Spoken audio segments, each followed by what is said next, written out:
सुप्रभातम छात्रों, हम कक्षा 10 के संस्कृत विषय में छठा पाठ पढ़ रहे थे जिसका नाम है महाराणा प्रताप। ठीक है, जिसके 2 पैराग्राफ हमने कल पढ़ लिए थे। आज हम आगे से पढ़ना शुरू करेंगे। ठीक है, यहाँ से शुरू करेंगे। प्रतापस्य राज्य काले अकबर इति नामकः मुगल शासकः आसीत्। प्रताप के राज्यकाल में अकबर नामक मुगल शासक था। अकबरस्य सेनया सह प्रतापस्य अनेकवारं युद्धम् अभवत्। अकबर की सेना के साथ महाराणा प्रताप का अनेक बार युद्ध हुआ। मुख्य युद्धम हल्दी घाटी स्थाने अभवत्। मुख्य युद्ध हल्दी घाटी नामक स्थान पर हुआ।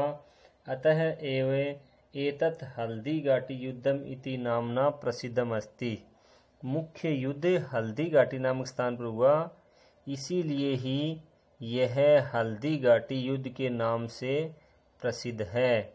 अस्मिन् युद्धे प्रताप है, इस युद्ध में महाराणा प्रताप चेतक इति नामकम अश्वम आरुह्य, चेतक नामक घोड़े पर आरुह्य यानी चढ़कर बहुशौर्यम प्रदर्शितवान, अत्यधिक शौर्य को प्रदर्शित किया, वीरता दिखलाई उन्होंने। इस युद्ध में महाराणा प्रताप चेतक नामक घोड़े पर चढ़कर अत्यधिक शौर्य को प्रदर्शित किया। प्रतापस्य सेना, महाराणा प्रताप की सेना पर्वतीय युद्धेषु कुशला आसीत्। महाराणा प्रताप की सेना पर्वतीय युद्धों में कुशल थी। अतः एव मुगल सेनायाः अति क्षति जाता, इसीलिए ही मुगल सेना को अत्यधिक हानि हुई। मुगल सेना को अत्यधिक हानि हुई। मुगल सेना स्थानीय जनानां विरोध कारणेन, मुगल सेना है वो स्थानीय लोगों के द्वारा विरोध करने से प्रावर्तिता का मतलब है वापस लौट गई। अस्मिन् युद्धे प्रतापस्य राज्ये अपि जन क्षति धन क्षतिश्च संजाता। इस युद्ध में प्रताप के राज्यकाल में भी जनहानि और धनहानि हुई। जनहानि और धनहानि संजाता यानी हुई।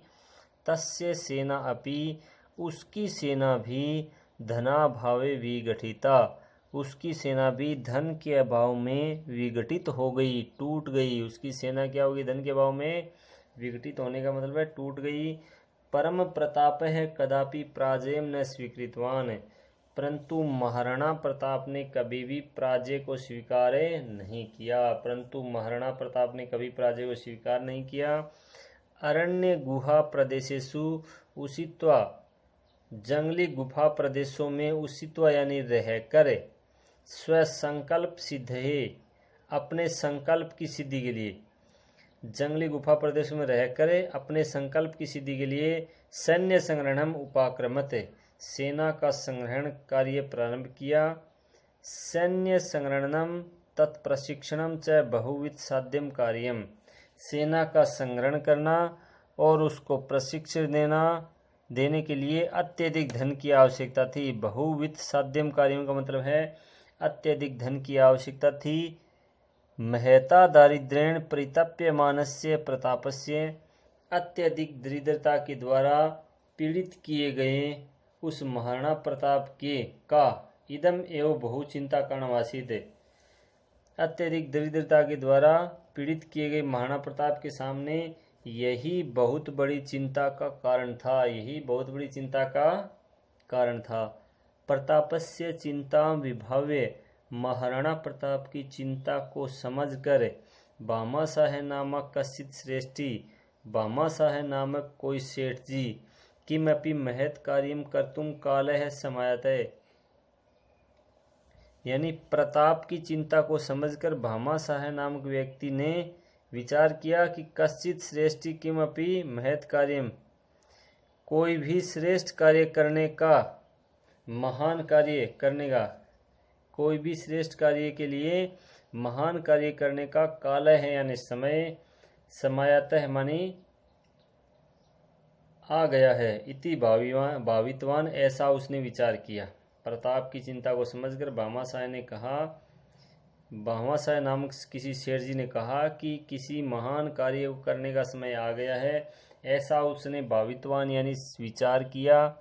सह प्रतापम निक्षा गत्वा उवाच, वह प्रताप के पास जाकर बोले, वह महाराणा प्रताप के पास जाकर बोले, प्रभो, हे प्रभु, अहम भवत वंशस्य सेवक, मैं आपके वंश का सेवक हूँ, मैं आपके वंश का सेवक हूँ। मम हस्ते प्रभुतम धनम विद्यते, मेरे हाथ में अत्यधिक मात्रा में धन है, मेरे हाथ में अत्यधिक मात्रा में धन है। तेने भवान पंचविंशति सहस्त्र सैनिकान, उससे आप, पंचविंशति का मतलब क्या होता है? 25,000। पंचविंशति 25, सहस्त्र का मतलब होता है 1000, सैनिकान सैनिकों को 12 वर्ष पर्यंतम 12 वर्षों तक पालयितुम प्रभविष्यति, पालन पोषण कर सकोगे। उससे आप 25,000 सैनिकों को 12 वर्षों तक उनका पालन पोषण कर सकोगे। तदा प्रताप उवाच, तब महाराणा प्रताप बोले, तदा प्रताप उवाच, तब महाराणा प्रताप बोले, अहम न एतद् धनम स्वीकरोतु शक्नोमि। ठीक है, मैं एतत् धनम, यह धन, नय प्लस एतत् यहाँ वृद्धि संधि हुई है, एतत् प्लस धनम यहाँ जस्त व्यंजन संधि हुई है। ठीक है, मैं इस धन को स्वीकरोमि, स्वीकर्तुम शक्नोमि, मैं इस धन को स्वीकार नहीं कर सकता, मैं इस धन को स्वीकार नहीं कर सकता। एतद् धनम बहुधा अर्जितम अस्ति, यह धन आपके द्वारा कमाया गया है, यह धन बहुधा अर्जितम अस्ति का मतलब आपके द्वारा कमाया गया है। फिर आगे है, तदा भामाशाह प्रावोचते, तभी भामाशाह बोले, तभी भामाशाह बोले, न एतद् धनम परकीयम, यह धन दूसरों का नहीं है, यह धन दूसरों का नहीं है।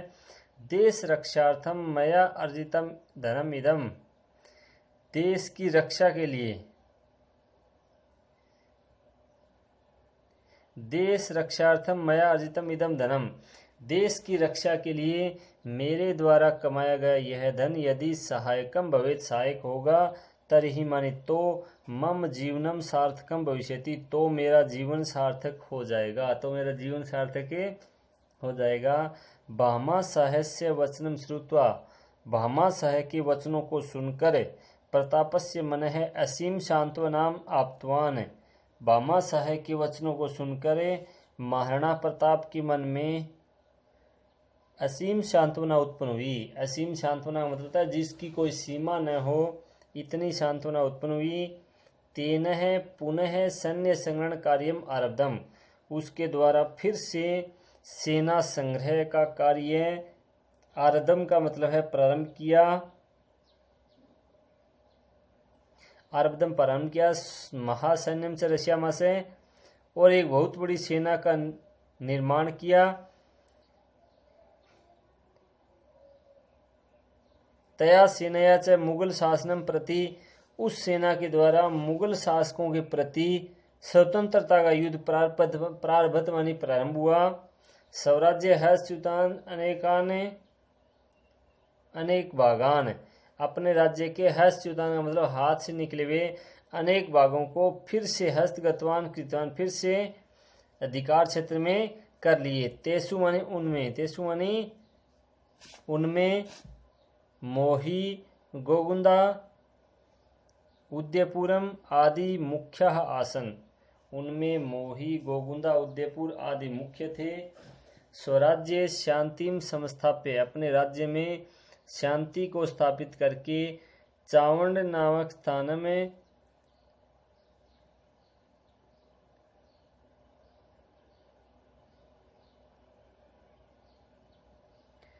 अपने राज्य में शांति को स्थापित करके चावंड नामक स्थान को अपनी राजधानी बनाया।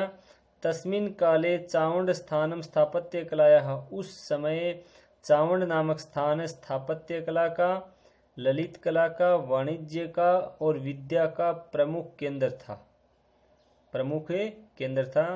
अंते असावधानतया पादे धनुष प्रत्यंचाघातेन, अंत में असावधानी पूर्वक पैर में धनुष की प्रत्यंचा के आघात से प्रताप है अस्वस्थ है अभवत, अंत में असावधानी से पैर में धनुष की प्रत्यंचा के आघात से प्रताप है वो अस्वस्थ हो गए।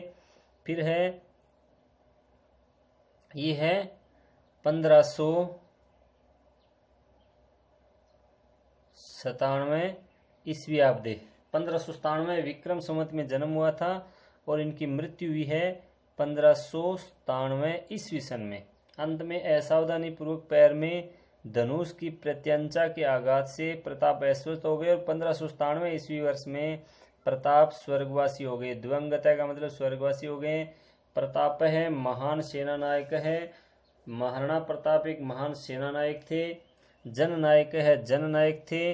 व्यवस्थापक है व्यवस्थापक थे। और संगठनकर्ता का मतलब है संगठनकर्ता भी थे। भारतवासी ने है अधुना अपि तस्य स्वातंत्र्य प्रेमिण शौर्य गाथाम गायंती। भारतवासी आज भी उस स्वतंत्रता प्रेमी की शौर्य गाथा को गाते हैं। ये था पाठ छठा गद्यवाग का पाठ, जिसका हिंदी अनुवाद है वो आपको याद करना है, कॉपी में नहीं लिखना है। ठीक है, अब हम आगे अभ्यास प्रश्न देख लेते हैं।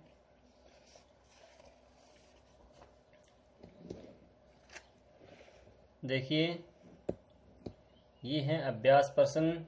मेवाड़ राज्यम उद्भव भूमि रस्ती। मेवाड़ राज्य की उद्भव भूमि है। मेवाड़ राज्य उद्भव भूमि है। किसकी उद्भव भूमि है? उत्सर्ग परंपरा, त्याग परंपरा की उद्भव भूमि है। ठीक है, आगे प्रश्न है महाराणा प्रतापस्य वंश है आसित। महाराणा प्रताप का वंश था। महाराणा प्रताप का कौन सा वंश था? सिसोदिया वंश। महाराणा प्रताप सिसोदिया वंश के शासक थे। ठीक है, आगे प्रश्न है मुगलई सह प्रवृत्तम प्रतापस्य मुख्यम युद्धम आसीत। मुगलों के साथ महाराणा प्रवृत्त महाराणा प्रताप का मुख्य युद्ध कौन सा था? हल्दी घाटी युद्धम। ठीक है, आगे है प्रतापाय कै स्वकीयम संपूर्णम धनम दत्तवान। महाराणा प्रताप को किसने अपना संपूर्ण धन प्रदान किया? किसने अपना संपूर्ण धन प्रदान किया? तो उत्तर आ जाएगा भामाशाह है। क्या आ जाएगा? भामाशाह है। ठीक है, आगे लघुतरात्मक प्रश्नों में आज आपको केवल 2 ही प्रश्न करवाए जाएंगे। मेवाड़ राज्य से वीराणाम नामानि लिखत। मेवाड़ राज्य के वीरों के नाम लिखो। तो मेवाड़ राज्य से बप्पा रावल, राणा हमीर, राणा सांगा, उदय सिंह, महाराणा प्रतापादय है। महाराणा प्रतापादय है प्रमुखः वीरः आसन। मेवाड़ राज्य के बप्पा रावल, राणा हमीर, राणा सांगा, उदय सिंह और महाराणा प्रताप आदि प्रमुख वीर थे। ठीक है, आगे दूसरा प्रश्न है प्रतापस्य जन्म कदा अभवत। महाराणा प्रताप का जन्म कब हुआ? तो प्रतापस्य जन्म विक्रमस्य 1597 वर्षे। ठीक है, दोनों संवत लिखने आपको, विक्रम संवत और ईस्वी सन। ठीक है, विक्रम संवत तो है 1597 ईस्वी वर्ष में, तमे वर्षे 1597 वर्ष में, और ईस्वी सन है 1540 ईस्वी आब्दे। 1540 ईस्वी वर्ष में ज्येष्ठ शुक्ल तृतीयाम अभवत। ये भी आपको लिखना होगा। ज्येष्ठ माह की शुक्ल पक्ष की तृतीया को हुआ। ज्येष्ठ माह की शुक्ल पक्ष की तृतीया को हुआ। ठीक है, तो आपको मैंने ये पाठ पढ़ा दिया और बाकी वैकल्पिक प्रश्न 4 आपको ये करने हैं। उसके बाद आपको आज ये लघुतरात्मक प्रश्नों में केवल 2 ही प्रश्न करने हैं। बाकी अभ्यास प्रश्न, जो प्रश्न उत्तर हैं या जो व्याकरण के प्रश्न हैं, वो आपको कल करवा दिए जाएंगे। ठीक है, सबसे पहले आपको इस पाठ का प्रसंग लिखना है। ठीक है, प्रसंग लिखना है, हिंदी अनुवाद नहीं लिखना है। हिंदी अनुवाद आपको वैसे ही 2 बार दोहरान करना है। सबसे पहले प्रसंग, उसके बाद आप ये जो अभ्यास प्रश्न दिए गए हैं ये आपको लिखने हैं। ठीक है, आज के लिए बस इतना ही। जय हिंद, जय भारत।